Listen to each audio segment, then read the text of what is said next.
ఇప్పుడు మనం కుంతీదేవి అమ్మ గురించి తెలుసుకుందాం. అసలు కుంతీదేవి అమ్మ మహాభారతంలో ఒక ప్రముఖ పాత్ర. యదువంశపు రాజు శూరసేనుడి కుమార్తె అయిన ఈవిడ వసుదేవుని సోదరి కూడా. అసలు ఈమె పేరు పృథా. ఆమెను కుంతీభోజ మహారాజు దత్తత తీసుకోవడం వల్ల ఆమె పేరు కుంతీగా మారింది. ఈమె హస్తినాపుర రాజు యొక్క భార్య. అతని పేరు పాండురాజు. రాజుకు ఇద్దరు భార్యలు. రెండవ భార్య పేరు మాద్రి. కుంతీదేవి అమ్మ ఒకరోజు దుర్వాస మహాముని ఇచ్చిన మంత్రాన్ని పరీక్షించడానికి సూర్యదేవుణ్ణి ప్రార్థించగా కర్ణుడు జన్మించాడు. ఇది పెళ్లికి ముందే జరగడంతో లోకనిందకు భయపడి కర్ణుణ్ణి నీటిలో వదిలిపెట్టింది. పాండురాజును పెళ్లి ఆడిన తర్వాత తనకు పుట్టిన పుత్రుల పేరు ధర్మరాజు, భీముడు, అర్జునుడు. పాండురాజు రెండవ భార్య అయిన మాద్రికి పుట్టిన సంతానం నకులుడు, సహదేవుడు. మాద్రి చనిపోయిన అనంతరం నకులుణ్ణి, సహదేవుణ్ణి కుంతీదేవి అమ్మ తన బిడ్డలలా చూసుకుంది. అందుకే వీళ్ళని పంచపాండవులు అని పిలుస్తారు. ఇప్పుడు మనం కుంతీదేవి వాకు వద్దకు వెళుతున్నాం. ఇది వెళుతున్న మధ్యంలో మార్గ మధ్యలో పచ్చటి పొలాల గుండా, సెలయేర్ల గుండా, రెండు కొండల నడుము మధ్యన ఈ వెలిసిన స్వయంభూ ఈ క్షేత్రం కుంతీదేవి వాకు.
ఇక్కడే కుంతీదేవి అమ్మ కూర్చుని తపస్సు చేసిన తపోస్థలం.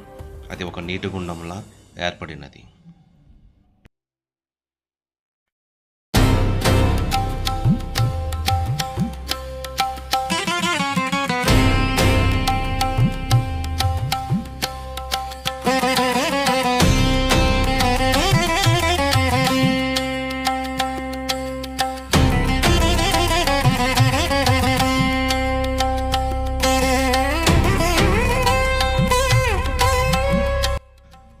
ఇక్కడ వాళ్ళు చెప్పిన దాని ప్రకారం స్వయంభూగా వెలిసిన అమ్మ పాండవులు.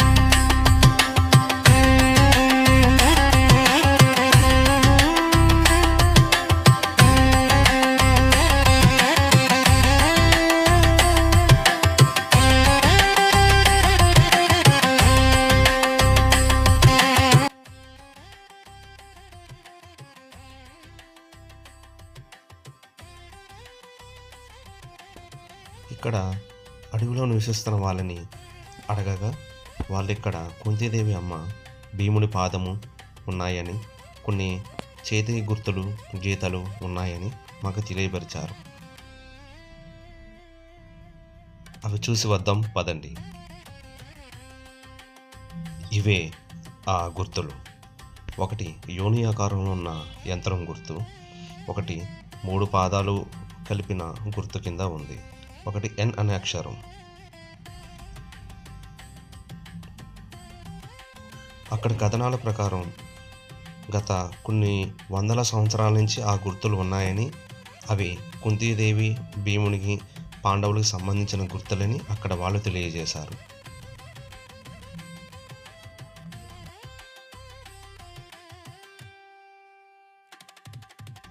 ఇది వాళ్ళు చూపించిన భీముని యొక్క పాదము, ఆ పాదము ఆకృతి.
ఈ గర్భగుడిలో శివలింగం లేదు. ఇక్కడున్న శివలింగాన్ని తీసి దీని పక్కన ఉన్న ఒక పూరి గుడిసెలో ప్రతిష్ఠించారు.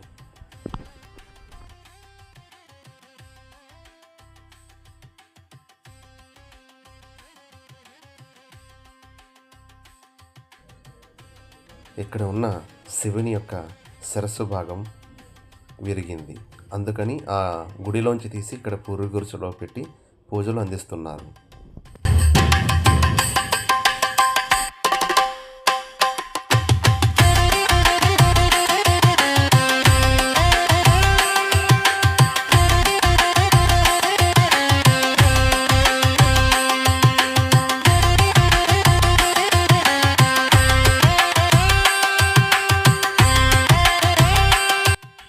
ఈ వీడియో మీకు నచ్చినట్టయితే లైక్, కమెంట్, సబ్స్క్రైబ్, షేర్ చేయండి.